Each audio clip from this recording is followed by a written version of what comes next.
ভাই আর কতদিন আটকে রাখবেন? আমাকে ছেড়ে দেন, প্রয়োজন হলে দেশ ছেড়ে চলে যাবো। তুক তো দুনিয়ার থেকে বিদায় কর্মরে মাসুদ, আমার উপর টক্কর দিয়ে কেউ বাঁচতে পারে না। হাজি সিদ্দিকের কথা শুনে আমার উপরে অ্যাটাক করছু, কৌ তোর বাপেরা তো আর বাঁচাবার আসে না। হাত জোর করে করছি ভাই, আমাকে মেরেন না। হাজি সিদ্দিক আর কাদের মোল্লা এক হয়ে গ্যাং তৈরি করিচ্ছে। বর্তমানে লাল বাদশার দেশেই আছে, কিন্তু আর ভ্যাস পরিবর্তন করে রাখা হচ্ছে। তুই লাল বাদশার খোঁজ কেমনে পাইছু আর কি জন্য ওকে দেশে আনা হচ্ছে? হাজি আর কাদের মোল্লাই জানে অক কিসের জন্য দেশে আনা হচ্ছে। তবে 2 দিন পর মিটিং হওয়ার কথা ছিল, কিন্তু তার আগেই তো আমাকে তুলে নিয়ে এলেন। অক দিয়ে বড় ধরনের একটা কাম করে নিবি, হয় আপনার উপর অ্যাটাক নয় প্রেসিডেন্টের উপর। হাজি সিদ্দিক তোর মরার বিগের উঠছে। তে মিন্টুক মারার পরিকল্পনা করছু কে? ওর কি অপরাধ? আপনার জন্য হাজি সিদ্দিকে থ্রেট দিছিল, আর আমরা যখন এক হই তখন আমাদের দলে আসেনি। ভাই এখন আমাকে ছেড়ে দেন, এটি খুব কষ্ট হয়ে যাচ্ছে। যা যা জানিছিলাম সবই তো কয়ে দিলাম, এর বেশি আমি আর কিছুই জানি না। তোর অপরাধের শাস্তি তো এখনো পাসনি, যাই আমার আস্তানার ঢোকে তাই আর বের হতে পারে না।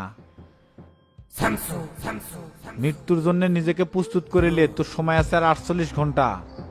আমি জনতা পার্টির সেক্রেটারি, বাংলাদেশ থেকে সন্ত্রাসীদের অস্তিত্ব নাই করে দেবো। এ মানে এর হাত পা মুখ বান্ধে রাখ।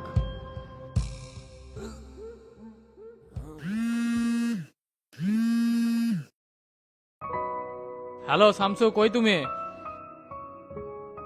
ভাই আমি তো বাসায়।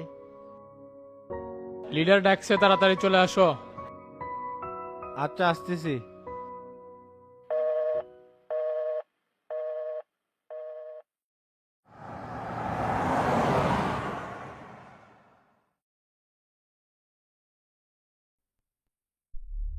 খুব টেনশনে আছি রে রমজান, এখনো মাসুদেক পাওয়া গেল না। আপনার কি মনে হয় ভাই, মাসুদের কেটা গুম করতে পারে? দুটা জিনিসই মাথাত ঘুরিচ্ছে, হয়তো গোয়েন্দা পুলিশ ধরে নিয়ে গেছে, আর নয় শামসু কিডন্যাপ করছে। শালার বেটা কয়েকদিন আগে শামসুর উপর অ্যাটাক করছিল, হয়তো এটা জেনে গেছে, ওই জন্য গুম করছে। তবে কেউ একজন আমাদের পরিকল্পনা ফ্লাশ করে দিচ্ছে। ফ্লাশ হতেও পারে, পেছনে হয়তো গোয়েন্দা বাহিনী লেগছে। আমাদের আরো সতর্ক হতে হবে ভাই। শামসু এখন পার্টির সেক্রেটারি হচ্ছে, আন্ডারওয়ার্ল্ডের রাস্তা তো আর মুখস্থ, লোক সেট করতে সময় লাগবে।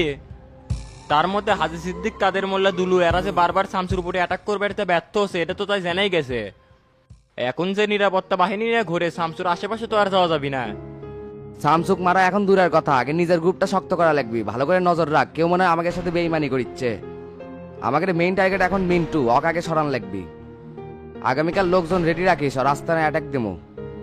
চটপট এটি থেকে কাম সেরে পলান লাগবে, এরা সন্দেহ করা শুরু করছে। আচ্ছা ঠিক আছে ভাই, বিষয়টা দেখতেছি। তে লাল বাচ্চার কি খবর? ওর সাথে কিংবা দেখা সাক্ষাৎ করবে চাচ্ছেন না? মাসুদেক না পাওয়া পর্যন্ত লাল বাচ্চাক ছদ্মবেশে রাখছে কাদের মোল্লা। ওস্তাদের বিষয়টা অবগত করা লাগবে। লাল বাচ্চা এখন মোল্লার হেফাজতে। তুই একটা কাম কর, শামসুর আস্তানার যে তথ্য নিব যে মাসুদেক আটকে রাখছে নাকি। একা ভয় পেলে রাঙ্গাক নিয়ে যা, আমি কল করে দিচ্ছি। ওস্তাদ বেশি লোক গেলে ঝামেলা, সন্দেহ করবি। আমি একা একাই যাচ্ছি। আচ্ছা যা, কোনো সমস্যা হলে ফোন দিস।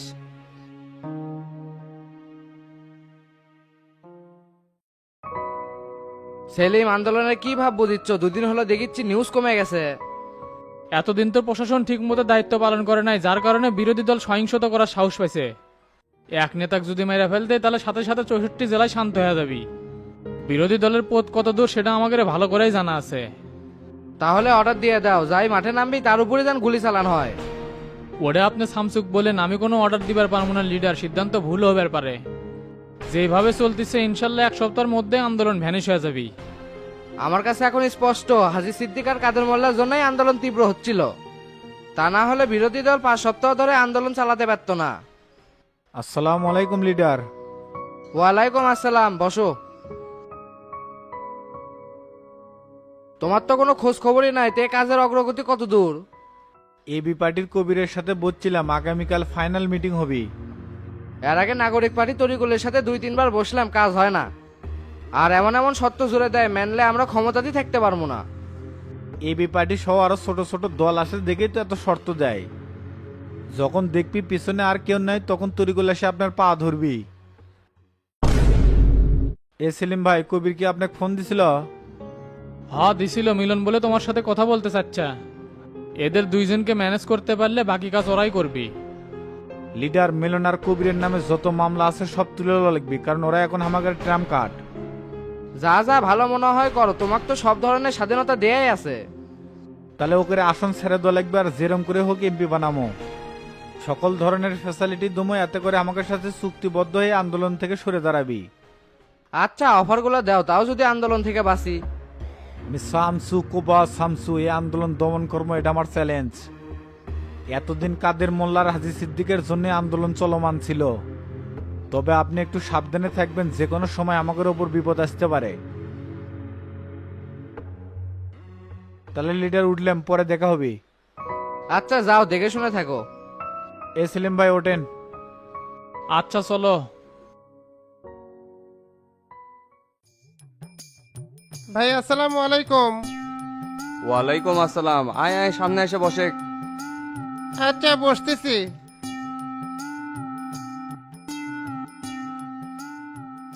শোন আইনাল, দীর্ঘদিন হলো তো এমপির আসন ফাঁকা, হয়তো মাসখানেকের মধ্যে উপনির্বাচনের ডেট দিয়ে দিবে। শামসু ভাই তাই কোসে নাকি? আমার কথা কিছু কলো না। তাই হলো মহাব্যস্ত, একে একার কয়জনেরই খোঁজ নাই, খালি করলো যে সবাইকে নিয়ে আসলেই তো পারলেননি। আমিও যাবার চাচ্ছিলাম, কিন্তু কেউ খবর দেয় নাই। পরের দোকানের চেংরা কাছতে শুনে পারছি। না যাই ভালো করছু, শামসু এটি আসলে ফুল দিয়ে শুভেচ্ছা দিস। আল্লাহর রহমতে এমপির নমিনেশন এবার আমি পাচ্ছি, আর আমাদের ওয়ার্ডের দায়িত্বে কিন্তু তুই থাকবো। সমস্যা নাই ভাই, মানুষজন তাকে ভুল বুঝে পারছে। আমি যাওয়া মাত্রই কথা শুনবি। আপনি অন্য অন্য ইউনিয়নের চেয়ারম্যান মেম্বারকে সেটিং দেন, আমাকে ওয়ার্ড নিয়ে চিন্তা করা লাগবে না। আর শামসু ভাই যদি ভোটের 7 দিন আগে আসে, তাহলে আপনার এমপি হওয়া ঠেকায় কেটে। শামসুর হিসাব বাদ দে, গোটাল জনতা পার্টির ভার এখন তার উপর, আমার জন্য কি 7 দিন সময় দিবে পারবে? কয় বলে হয়তো ভোটের 1-2 দিন আগে নিয়ে আসলাম। এখন থেকেই ওয়ার্ক করা শুরু করে দিয়েছি, যেহেতু দুটো থানা নিয়ে কাজ করা লাগবে, বসে থাকলে হবে না। এখন থেকেই যে মাঠে নামছেন, যদি নমিনেশন না পান তখন? শামসু বাদ দিয়ে অন্য কেউ কেন্দ্রের দায়িত্ব পেলে মাঠে নামতাম না। আল্লাহ যদি কোনো বিপদ না দেয়, মনে কর যে আমি নমিনেশন পেয়ে গেছি। এলাকার মধ্যে আলোচনা শুরু করে দে, টুকটাক যদি চা সিগারেটের খরচ হয় আমি দিমুনি। আচ্ছা ঠিক আছে।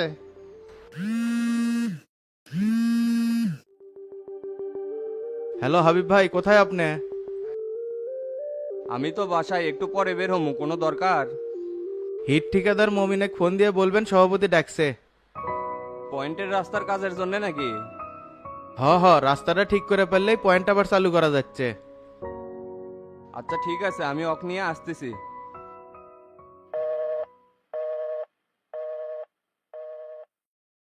আপনারা এখন যান, আমার একটু উঠতে হবে, সন্ধ্যায় পার্টি অফিসে আসেন, দেখা হবে নি। এ আয়নাল, তুই আমার সাথে চ। আচ্ছা ভাই চলেন।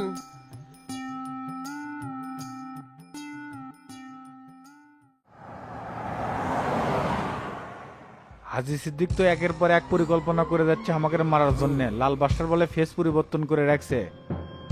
চলো সরাসরি ওর সাথে কথা বলি, উই এত বড় সাহস কেমনে পায়? হুট করে এমনি যায় কলিকে ওরা স্বীকার করবে, আমি চাই ওকে তিলে তিলে মারবে। জনতা পার্টির থেকে মাইনাস করলে ওকে সকল শক্তি কমে দেবে। হাজী সিদ্দিক, কাদের মোল্লা, দুলু ও কামাল, এই 4টে আসনে আমাদের প্রতিনিধি তৈরি করতে হবে। আচ্ছা ঠিক আছে, আমি ভাবে চিন্তা লিস্ট করে তোমাকে দিয়ে দিমুনি।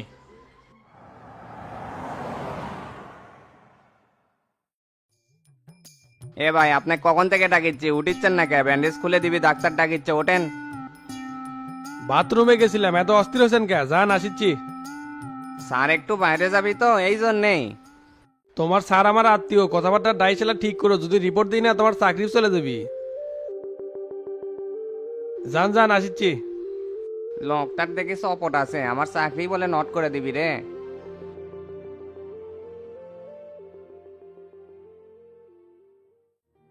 তুমি এটি বসে আছে, কতবার ফোন দিলাম, রিসিভ করো না কে?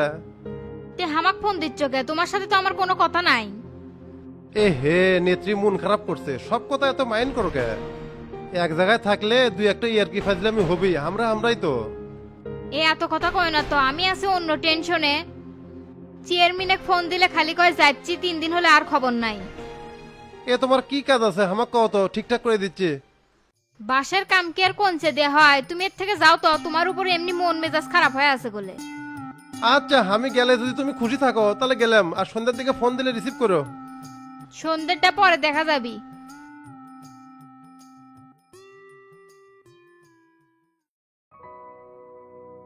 এ তো তাই দিক দেখো তো, কয়টা নোক আছে? 5টা আঙ্গুল আছে। বাম চোখ দিয়ে দেখে কও। দেখে কওয়া লাগিছে না ডাক্তার সাহেব, আমি এখন স্পষ্ট দেখতে পাচ্ছি। আলহামদুলিল্লাহ, যাক এতদিন কষ্টের ফল সফল হলো। চোখটা সেম আগের মতনই হয়ে গেছে, ওটা যে নষ্ট ছিল বোঝা যাচ্ছে না। ধন্যবাদ দিয়ে ছোট করবার চাচ্ছি না ডাক্তার সাহেব, আমি যে আগের মতো দেখতে পারবো এটা কল্পনাই করতে পারতেছিলাম না। আরে ধন্যবাদ দেওয়া লাগবে না, ডাক্তারের কাজই হলো মানুষকে সেবা দেয়া। কিছু ওষুধ লেগে দিচ্ছি, নিয়ম করে খাবার, 1 মাস পর আবার চেক আপ করাতে আসবা। আচ্ছা দেন।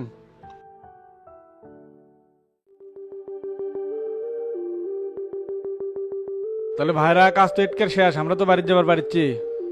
হ্যাঁ সবকিছু তো ক্লিয়ার, এখন তোমরা যেতে পারো। চোখে কিন্তু ধুলাবালি লাগানো যাবে না, তুমি ব্লু কার চশমা পরো।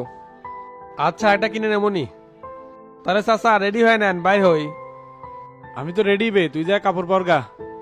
তাহলে গেলাম, সময় পেলে এলাকাতে আসেন। এত তাড়াহুড়া করিচ্ছ কে? খাওয়া দাওয়া করে তারপর যাইওনি? না খাওয়া দাওয়া করবো না, 4-5 দিন হলে এলাকার থেকে আছি, এমনিতেই বগুড়ার অবস্থা ভালো না। কিরে যা, বসে আছু কে, রেডি হ। যাচ্ছি।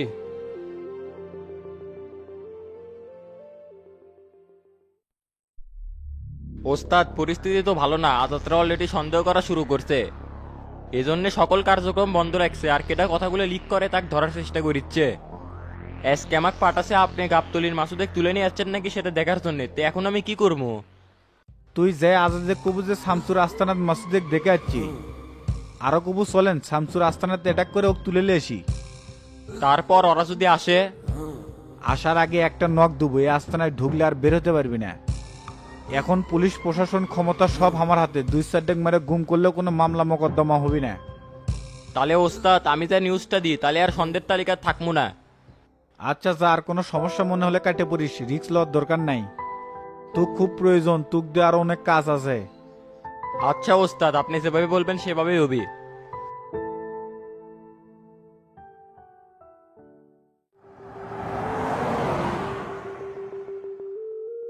কি ব্যাপার চাচা, এইদিকে কোনটি যাচ্ছেন? চুপ থাকবে, এত অস্থির হচ্ছে কে? ঢাকা যাচ্ছি, খালি শামসুর সাথে দেখা করলে হবে, কাদের ভাইয়ের সাথে দেখা করা লাগবে না। না না এটা করা যাবে না, শামসু জানা পারলে মাইন্ড করবি। দেখলেন না এমনিতে কত ফাপড় দিল। কাজ ভেঙে গেলে যেমন জোড়া লাগে না, তেমনি রাজনীতির মাঠে মন ভেঙে গেলেও জোড়া লাগে না। শামসু যতই মিল দেখ, কিন্তু মন থেকে মেনে নিবি না। আর কাঠি লাগানোর জন্য তো মাস্টার হাবিব আছি। খালি রাজনীতি করলে হবি না, আবভাবও বোঝা লাগবি। আমি যা কই তাই শুনিস। কাদের ভাইয়ের কাছে গেলে শামসু কিভাবে নেতা হলো সব খুলে কবি নে। যা ইচ্ছা করেন, আমি বেশি কথা কে পারবো না। আমার বিষয়ে ফল্ট পারলে কমিটি ভেঙে দিবি। এত ভয় পেলে হবি? আন্দোলন থেমে গেলে যদি উপনির্বাচন দেয়, মাস্টার আর হাবিব যদি এমপি হয়, তাহলে আমাদের এলাকা ছাড়া লাগবি নি। তে কাদের ভাই কি এখন আপনি টিকিট দিতে সহযোগিতা করতে পারবি? তাই হলো 3-3 বারের সাবেক সেক্রেটারি, যদি প্রেসিডেন্টে কিছু কয় ফালাবের পারবি। সব দিকে লাইন ক্লিয়ার রাখা লাগবি, কি করি খালি দেখে যা। সামনে সানগ্লাসের দোকানে থামায় না, একটা চশমা কিনি। পরে কিনিস তো, আগে দেখা করে আসি। ঘটনা কি, হুট করে চাচার স্পিড বেড়ে গেল কে?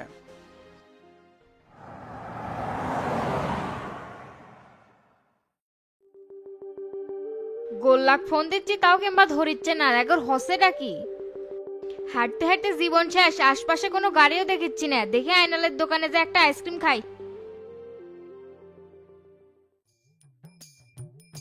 কে বারে স্যাংরা, তুমি এত ঢিল কা? ভিতরে আসো। আসসালামু আলাইকুম। ওয়ালাইকুম আসসালাম। কে রে মোমিন, তোকে তো চেনাই যাচ্ছে না, চুলমুল রেখে অন্যরকম লাগিচ্ছে। শখ করে আনা রাখলাম, তো হঠাৎ করে আমাকে ডাকছেন, কোনো কাজ কাম আছে নাকি? প্রাইমারি মাঠ থেকে বালুর পয়েন্ট, এই 1 কিলোমিটার রাস্তা যায় না, ইট পেরে দেওয়া লাগলো নি। আচ্ছা করে দেবনি। তে কবে থেকে কাজ শুরু করবে? বনানির কাজ প্রায় শেষের দিকে, শনিবার থেকে কাজ শুরু করতে পারবো। না না, এত লেট করলে হবে না, ওই রাস্তার জন্য আমাকে পয়েন্টই বন্ধ হয়ে আছে। পার্টিরা সকাল সন্ধ্যা ফোন দিচ্ছে, গোল্লা ফোন বন্ধ করে শ্বশুরবাড়ি পলে আছে। না বুঝে না জানে মিশে এক কথা কোষ, ওর গেছে নাক ফেটে, ওই বলে শ্বশুর বাড়িতে পলে আছে। অত তাড়াহুড়ো করার কি আছে? শনিবার থেকে কাজ শুরু হোক, বালুকে ওর থেকে উড়ে যাচ্ছে। না মানে ভাই লস হচ্ছে তো, এই জন্যে। তোরও তো লাভ লসের চিন্তা করা লাগবি না, খালি যা কই তাই শোনে। এ মমিন, ওই ইট পাইতে কত খরচ আসবি নি? আপনার ঘরের সাথে কি আমার টাকা সম্পর্ক? ইটা মিটা কিনে দিয়ে না লেবার খরচ দিলেই হবে। তাহলে শনিবার থেকে কাজ শুরু করে দাও। মাস্টার তুমি কি করছো? আমিও ওটাই কই, শনিবার থেকেই কাজ শুরু করুক। তাহলে কালকে আমার বাসায় এসে কিছু অ্যাডভান্স নিয়ে যাস। লাগবি না, শনিবারেই দিয়েননি। আচ্ছা যা সেই দিনই দেবনি।